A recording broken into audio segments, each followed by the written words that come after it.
Hola, ¿qué tal amigos? Soy Raquel Reguera. Y yo soy Daniel Beltrán. Bienvenidos a Punto de Encuentro. Bienvenidos una semana más a Punto de Encuentro, TV Show.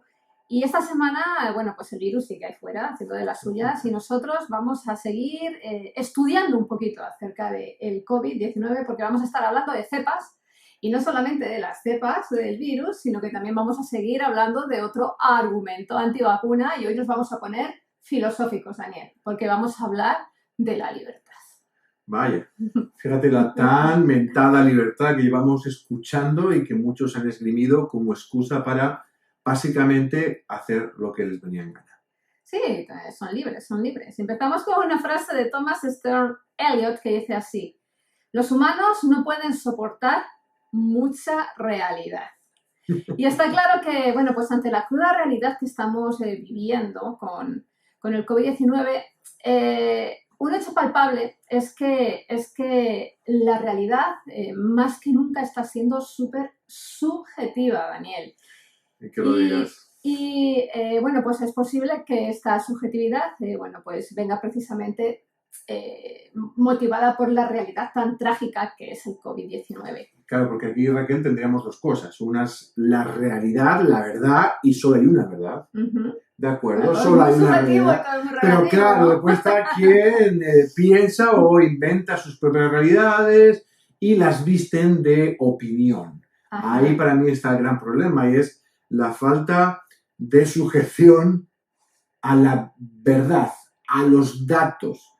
Y creo que hay muchísima imaginación en nuestros tiempos. Más que imaginación, yo diría que rebeldía, ¿no? Sí. Y bueno, pues una de las tensiones más fuertes que se han presentado es la que existe en cuanto a la protección a la salud, a la vida, sacrificando nuestras libertades. Que bien vale decirlo, pues como hemos estado diciendo en este último minuto, actualmente nuestras libertades son muy subjetivas. Así es, y bueno, hay una frase, ya que tú acuñas frases, yo voy a nombrar una frase archiconocida que dice que mi libertad termina donde empieza la libertad de los demás. Sí, pero fíjate que cada persona, Daniel, es única y ve su mundo pues de una manera muy particular. Y lo que para una persona, bueno, pues puede ser correcto o agradable, para otra, pues puede ser totalmente lo contrario. Y eso es precisamente la subjetividad, esa característica única de ver el mundo que no puede considerarse ni correcta ni incorrecta.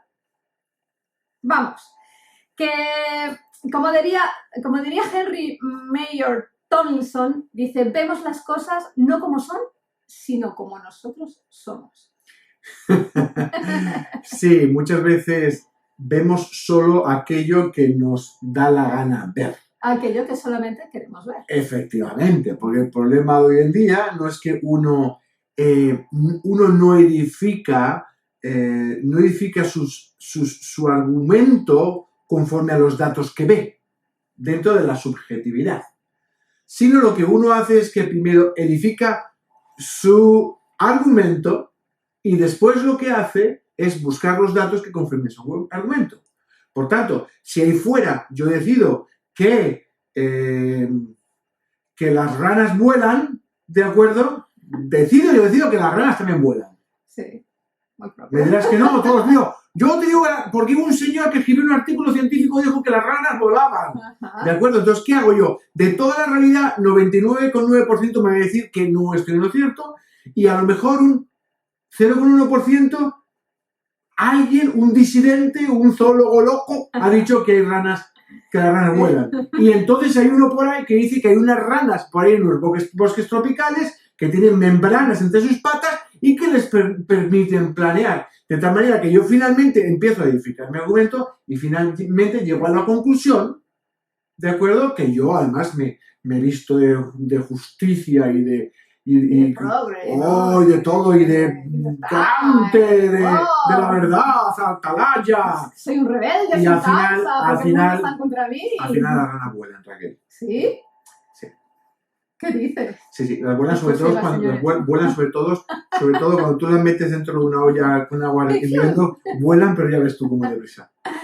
Pero bueno, lo cierto es que con tanta exaltación de la subjetividad en temas tan duros y trágicos como es la pandemia, muchas sociedades, bueno, pues no se ha valorado de una forma real, directa, objetiva, sino que el principio de no agresión, el bienestar del individuo y su libertad de pensamiento ha primado incluso cuando ponen en peligro, desgraciadamente, la seguridad de los demás.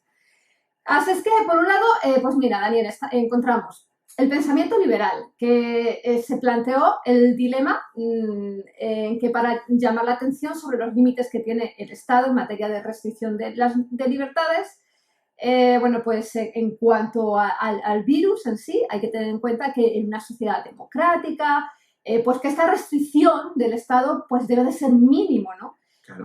Y si hay una restricción de parte del Estado, pues tiene que ser con una muy buena justificación.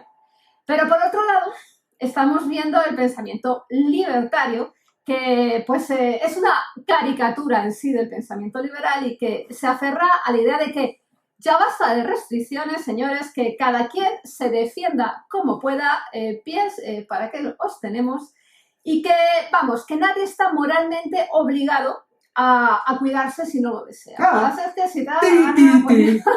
pues nada, pilla libre, sea lo que te dé la gana, es tu responsabilidad. Sí, el problema es que al final todo se argumenta. Al final, es mi libertad, nadie tiene derecho a coartar mi libertad y todas estas cosas, sin darnos cuenta de que las sociedades en las que estamos se han edificado no basándose en las libertades individuales, sino basándose, entre otras cosas, en una serie de principios y de ética cristiana que se fundamenta en el respeto al resto de la comunidad. Los principios cristianos, que aunque no le gusten a los ateos, son los que han regido y hacen de nuestras sociedades lo que somos, se fundamentan en el respeto a los demás, en no hacer a los demás lo que no quieren que se haga contigo. Si tú eres una persona débil, que te puedes morir si te pegan el virus, estoy seguro de que no te gustaría que el vecino de enfrente fuera por ahí diciendo soy libre y tosiendo frente a tu puerta. Pues no hagas con los demás lo que no quieres que hagan contigo.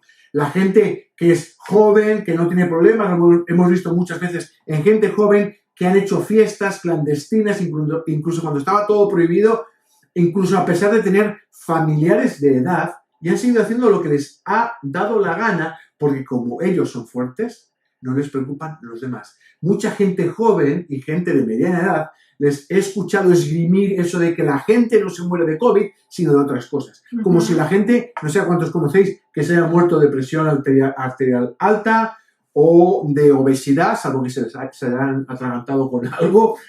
Estas cosas, en principio, no matan. Por tanto, cuando uno piensa que la diabetes, la obesidad, la presión alta o la edad, que cualquier persona que tenga uno de estos cuatro factores básicamente se muere porque se tenía que morir, a esta gente habría que empezar a ponerles la inyección letal a partir de los 65 años. Wow, claro, porque si a partir de los 65 años, mis queridos amigos, ya uno se tiene que morir, oye, pues no seas un lastre para la sociedad. A los 65 años, cuando tú dejes de ser productivo para este mundo capitalista, lo que vamos a hacer contigo es lo mismo que has hecho tú con los demás. No me importa, y si se muere, que se muera. Pero lo que a mí me importa es mi libertad, ¿no? Hacer lo que me da la gana, ¿no? Y al final resulta que pones una mascarilla o que te digan que te pongas una mascarilla es coartar tu libertad. Es porque esta gente que lo dice, y además después lo comparan con el comunismo, es gente que no sabe lo que es un país bajo un régimen comunista, no sabe lo que es la opresión y la persecución. Pero tenemos a mucha gente que habla de oídas, que llama todo persecución religiosa, persecución política o coartar las libertades. Es gente que realmente, pues, lengua muy larga, pero seso muy cortito. Bueno. Pero bueno, alguien que tiene un seso bastante grande es el filósofo John Stuart Mill. Y yo que pensaba que ibas a decir que yo... Bueno, es que a ti ya te lo digo muchas veces, ¿no? Ya, la lengua, ¿no? A mí lo hago la lengua nada más. Pues fíjate que John Stuart Mill contempla una excepción que es el llamado principio del daño, que supone que es legítima una restricción a la libertad individual aún en contra de la voluntad de una persona para prevenir el daño a los demás, que es lo que estaría en la base de la justificación, en este caso, de las cuarentenas y de otras restricciones de movilidad, ¿no? Claro, Raquel, pero ahí llegamos al punto, ¿no? ¿Qué puedes prohibir y qué no puedes prohibir? ¿O qué puedes restringir y qué no puedes restringir? Porque en el momento en que tú no frenas en cuanto a mascarillas y demás, al final el virus se te va de las manos y a lo mejor lo que al final tienes que hacer es, y hay países que lo están haciendo, y es poner la vacuna obligatoria. Algo... ¡Ay, no! Por Dios, ¿qué me estás contando? Mi libertad. Algo ante lo que yo estoy en desacuerdo. ¿De acuerdo? Yo pienso, yo me voy a poner la vacuna, animo a la gente a se la ponga tal cual están las cosas, y lo que sabemos hoy en Estados Unidos, 45 millones de vacunados, 0 muertos, ¿de acuerdo? Pero es una decisión individual, porque tiene que ver con que hagan un procedimiento invasivo en tu cuerpo. Para mí es ir demasiado lejos el imponer esto. Pero ¿qué ocurre? Que los gobiernos, como tú dices, tienen que tomar una decisión. Es o la hacemos obligatoria o la gente no se va a vacunar, con lo cual vamos a seguir viendo a gente morir, vamos a seguir teniendo que tomar medidas coercitivas también a nivel económico. Claro, aparte que la campaña de vacunación tampoco funcionaría, ¿no? Claro, porque buscas una inmunidad de grupo que se alcanza, dependiendo de quién lo diga, o lo que yo hasta ahora pensaba, 70%, Fauci dice 85%. Bueno, él sabe más que yo. Tenemos que invitar a Fauci un día aquí para que nos cuente por qué esos números, ¿no? Tell me why, Fauci. Dime. Pero hay que llegar a los números. Pero claro, si no puedes vacunar a los niños y hay un 20, un 30% de los adultos que decide que no se vacuna, es en ese momento, en el momento en el cual vamos a frenar al virus, pero no lo vamos a poder eliminar. Y es que en este tira y afloja de argumentos, pues el juego antivacuna está mucho más alineado con el pensamiento libertario, ¿no? Y se esfuerza en romper este último principio de daño y alega que las vacunas vienen a romper, sobre todo, nuestras libertades. Y se escudan, pues en mentiras bien claritas, y aquí en Punto de Encuentro las estamos exponiendo una a una, para conseguir sus propósitos, que dicho sea de paso, todavía pues no están muy claros, ¿no? Pero fíjate, Daniel, que aunque pensemos que el movimiento antivacuna se está levantando con mucho auge, un brío tremendo, con esta pandemia... Son los nuevos Atalaya, mi querida hermana. Es que yo no entiendo cómo hemos podido vivir tantos años. Es que vivimos engañados, es el nuevo orden mundial que nos tiene sólido el seso. Que a nosotros, por cierto, Bill Gates y Soros, nuestra cuenta bancaria está abajo. No la ponemos en la cuenta bancaria. Háganos, por favor, una donación, ya que nos dicen que nos están dando dinero. Denos dinero, hombre, para que nos insulten con motivo. Sí, por lo menos, ¿no? Pero fíjate que, aunque se piensa que esto es muy moderno, el señor Richard M. Carpiano, que es profesor de Política Pública y Sociología de la Universidad de California, experto en movimientos antivacunas, dice lo siguiente: las actitudes antivacunas son tan antiguas como las propias vacunas. Y no solamente este señor Richard Carpiano, sino la propia OMS considera este movimiento como una de las mayores amenazas a la salud junto al ébola, el dengue o el SIDA. Los antivacunas, no las vacunas. Los antivacunas, claro. O sea, que son perniciosos, es fenomenal estos. Se juntan los antivacunas con los QAnon y tenemos una sopa maravillosa. Pero fíjate, Daniel, que un argumento importante a favor de las vacunas se puede construir desde el lado de la sociología. Cuando se reconoce que toda persona, por el hecho de vivir en una sociedad, se convierte en titular de derechos y que esa misma pertenencia conlleva a obligaciones. Y la primera consecuencia de esta pertenencia y de la cual se derivan las demás es la de convertirse en un ser humano. En palabras, fíjate, de Aristóteles, se decía: quien es capaz de vivir en soledad ha dejado de ser humano para pasar a ser un dios o una bestia. Pues llevamos un año aislados. Una de dos o... Aquí está la divina y aquí está, no sé, ustedes. La bella y la bestia. Ustedes valoren, ¿no? Bueno, no. Sus comentarios abajo, por favor. Los insultos, por favor, de todos los antivacunas que nos están viendo. Thank you very much, ahí abajo. Déjalos. Pero bueno, pues yo voy a seguir porque esto es muy interesante. Mira, Daniel, por su parte, Hobbes afirma que vivir en sociedad no es una exigencia de la naturaleza, La sociedad es una construcción artificial para hacer posible una convivencia, señores. ¿Y este qué piensa? ¿Que nos reproducimos como las amebas o qué? Pues si no, no estás en sociedad, no puedes interaccionar, no puedes buscar, tener pareja, no puedes... Oye, punto de vista únicamente biológico, la sociedad es algo absolutamente necesario. La simbiosis con individuos de tu propia especie... No, nosotros tú y yo tenemos una hija, dos gatos, te voy a decir tres gatos, Los dos gatos. gatos, y aquí estamos aislados. Sí, sí. Así nos va la bella y ustedes dirán. Bueno, y Rousseau dice que recurre a la figura del contrato social para ilustrar sobre la necesidad de las personas de constituir una sociedad basada en el acuerdo y orientada a un bien común, es decir, sustentada por una voluntad general. Bueno, pues aplicando este principio al tema de las vacunas, la exigencia de acatar una norma que la impone como obligatoria solo se justifica si su incumplimiento afecta el bienestar de otros. Claro, y aquí está el kit de la cuestión. Ahí está. Ahí está donde las personas han olvidado que no se trata únicamente de ellos, sino el bien de los demás. Si a mí me gustan mucho pegar tiros,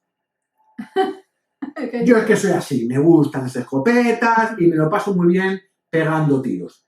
Y salgo si quiero pegar tiros, me voy a un sitio donde pueda pegar tiros y ejerzo mi libertad, en Estados Unidos, derecho constitucional, de utilizar un arma y pegar un tiro allí donde tú quieras, o si eres un cazador, lo eres. Claro, todo es libre. Ahora, el problema es el siguiente, y déjame que voy a dar un pasito más allá ya que estamos hablando del tema.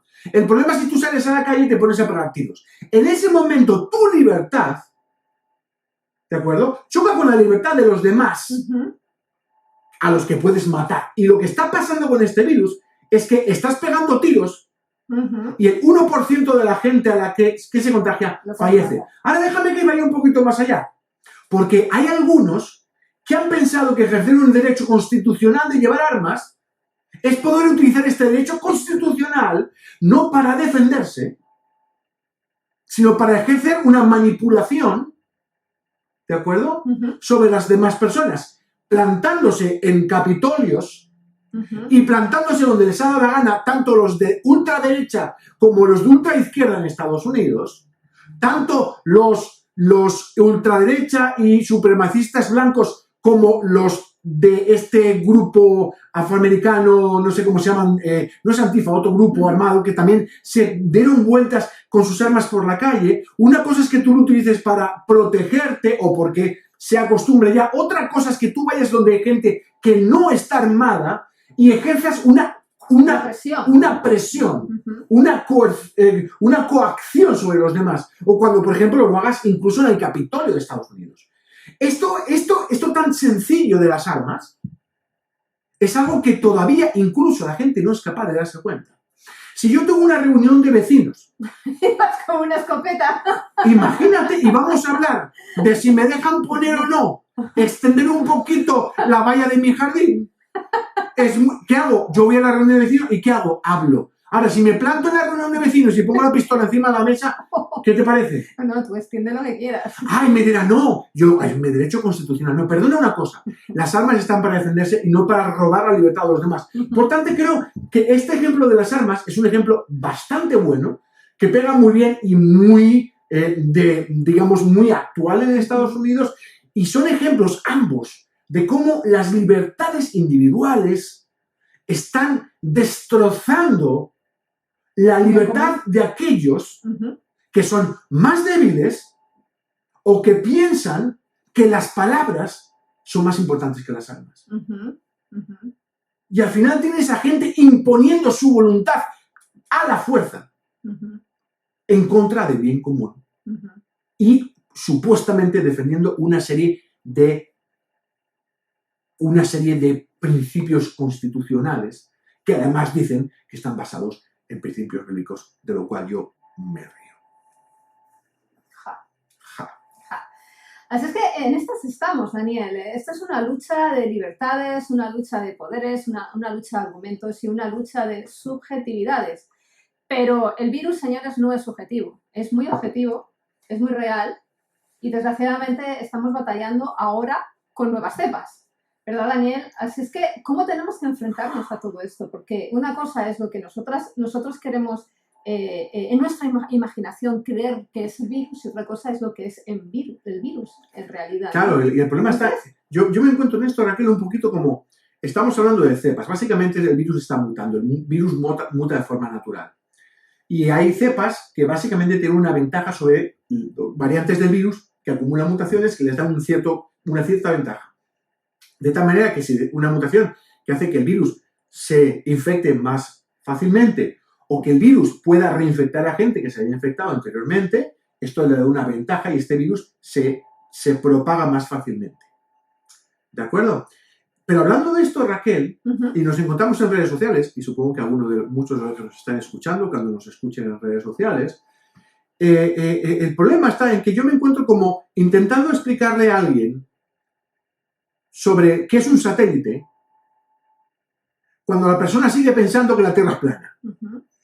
Pues muchas veces intentar explicar las nuevas cepas a personas que piensan que no existe el virus es como estamos en otra dimensión, mis queridos amigos. Claro, los insultos que te encuentras en redes es de todo, que somos, básicamente nos van a dar el premio Nobel en literatura por ciencia ficción, que todo es mentira. Pero no es mentira. Esto es un virus como todo organismo viviente, aunque en sí no es un organismo viviente, pero toda la vida muta. Toda la vida evoluciona, toda la vida cambia. Y aquel que no es capaz de cambiar y adaptarse, muere. Aquel que no es capaz, cuando te encuentras en unas condiciones extremas fuera, de ponerte un abrigo y cambiar, ¿de acuerdo? Estás condicionado a morir. La vida muta, la vida cambia y el virus está cambiando. El virus básicamente tiene... han aparecido 3 tipos de variantes del virus y que podemos hablar, si quieres, más detalladamente en el próximo programa, que es una variante que ha aparecido en Inglaterra, una variante que ha aparecido en Sudáfrica y una variante que ha aparecido en Brasil. Y estas 3 variantes, ¿de acuerdo?, se están propagando con más facilidad. ¿Por qué? Porque compitiendo con la variante que ya anterior, ¿de acuerdo?, tiene una ventaja sobre ella. ¿De acuerdo? Lo primero que quiero decirles es que las mutaciones son mutaciones aleatorias. De hecho, se produce una mutación cada 2 generaciones del virus. Si yo me contacto con el virus y te lo pego a ti y tú se lo pegas a otra persona, ahí es donde muta. En una generación, 2 generaciones, cada 2 generaciones más o menos es en la tasa de mutabilidad, hay una mutación. Pero date cuenta que son 30.000 unidades. El virus es libre, ¿no? Claro, 30.000 nucleótidos de largo, con lo cual, claro, de estas mutaciones, cuando se produce una mutación en el virus, Raquel, hay mutaciones que son deleterias. Básicamente va a hacer que el virus le vaya peor. Con lo cual, el virus, básicamente, tienes este virus y el virus o no es estable, o no infecta bien, o no puede salir fuera de la célula y se muere. ¿De acuerdo? Después hay mutaciones que son neutras, que ni hacen bien ni mal, son mutaciones pasajeras. Van de polizonte, pero no causan nada. Y después hay una serie de mutaciones que le van a conferir una ventaja al virus. Sobre todo, y hablaremos de esto, en mutaciones en la proteína de espiga, que es la llave que le permite al virus entrar dentro de las células. Hay mutaciones en esta proteína de espiga que hacen. Hay una mutación que es la N501I, que está en las 3 cepas, en las 3 variantes. Las 3 tienen, de forma independiente, se ha generado en Inglaterra, en Sudáfrica y en Brasil, porque las mutaciones se han producido millones y millones, de forma independiente en 3 lugares diferentes. Y esta mutación, que es la N501I en la posición 501 de la proteína de espiga, de esta llave, hace que el virus se pegue, como interacciona la proteína de espiga con el receptor, se pegue mejor y entre más fácilmente, con lo cual hace que el virus sea más infeccioso. ¿De acuerdo? Esto lo tiene, por ejemplo, la cepa inglesa. Pero después la cepa sudafricana y la cepa brasileña, ambas comparten no solo la N501I, sino una segunda mutación, que es la E484K. Ambas tienen la misma mutación. Ambas tienen las 2 mismas mutaciones, además de otras que no se sabe si dan algún tipo de... La segunda mutación se ha visto que lo que produce la segunda mutación es que confiere al virus la capacidad de reinfectar. ¿Vale? De tal manera que le permite al virus zafarse Ajá. de los anticuerpos generados por una persona que ya se infectó con la cepa anterior. Ok.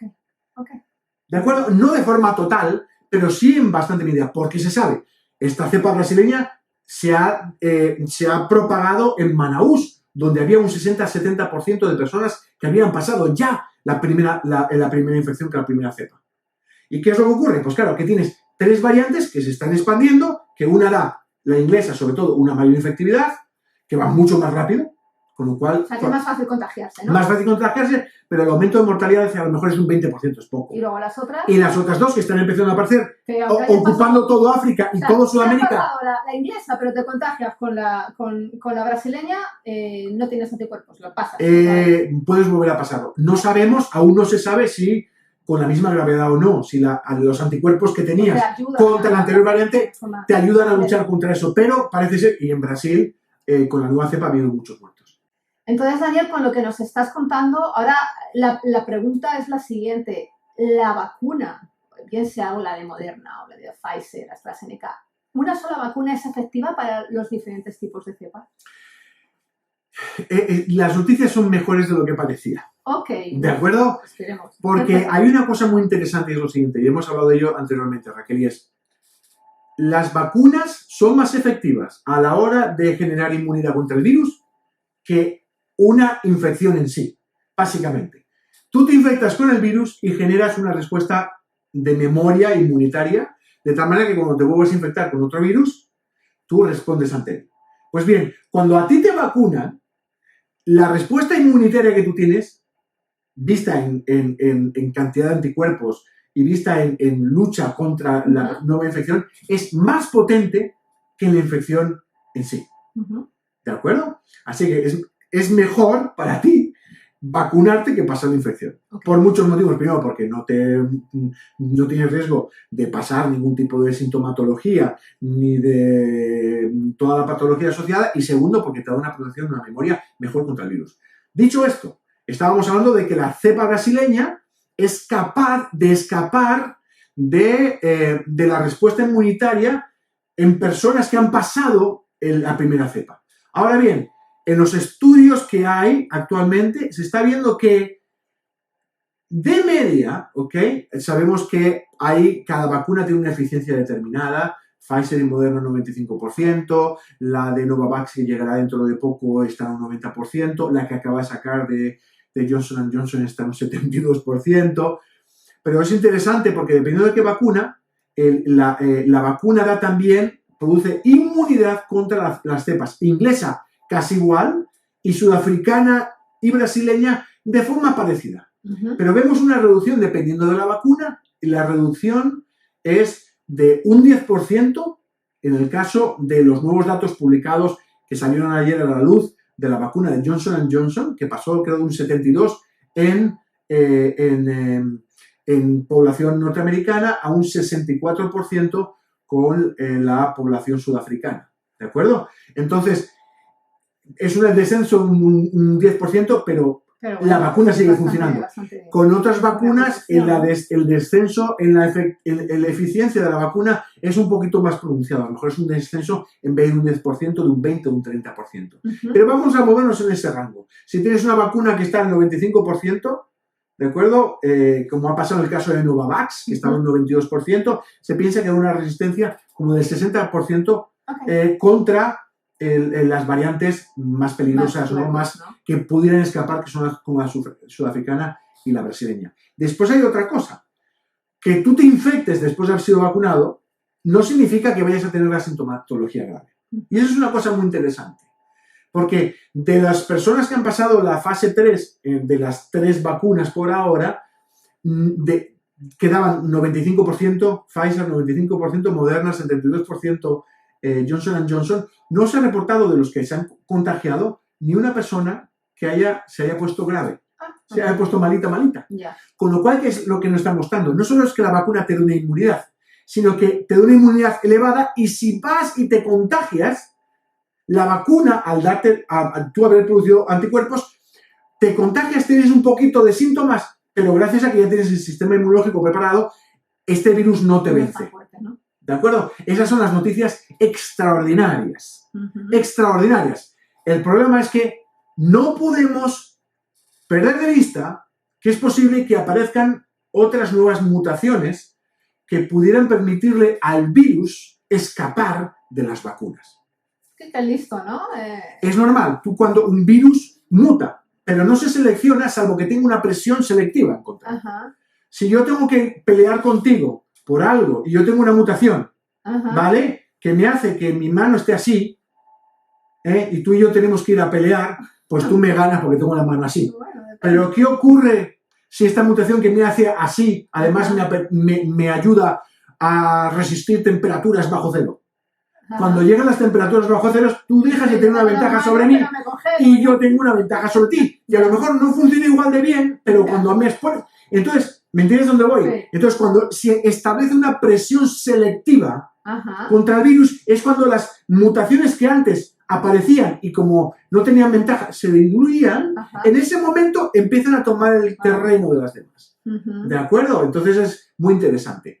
Y hay que estar al tanto. Pero ¿qué ocurre, Raquel? Creo que hay una cosa muy positiva y es la tecnología de ARN para hacer vacunas es una tecnología muy versátil y sería muy sencillo. Lo único que tienes que hacer es el RNA que se inyecta en la vacuna de ARN, ¿de acuerdo? ARN. Lo que tú haces es que le pones la mutación de la nueva variante y lo inyectas. Y ya está. Y listo, ¿no? Y ya está. Es que es muy fácil diseñar las vacunas y posiblemente nos veamos dentro de un año cuando nos pongamos el recordatorio de la vacuna o el boost que le llaman.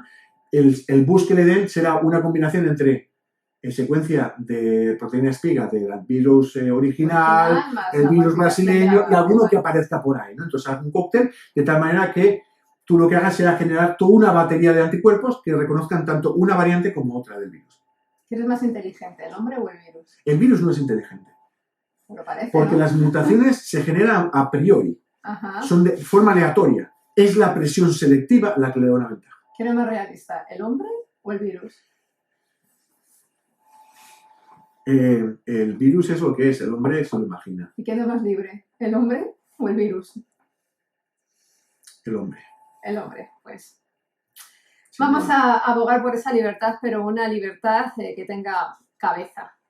Y aquí vamos a dejar el programa de hoy recordándoles, como siempre, que por encima de todo virus hay alguien que murió en la cruz del Calvario por nuestros pecados y nuestras enfermedades, y Él es Cristo. Así es que les invitamos desde Punto de Encuentro a que, una vez más, si todavía no lo han hecho, se entreguen a Él. Les dejamos, nos vemos la próxima semana en Punto de Encuentro TV. Chao. Que Dios los bendiga.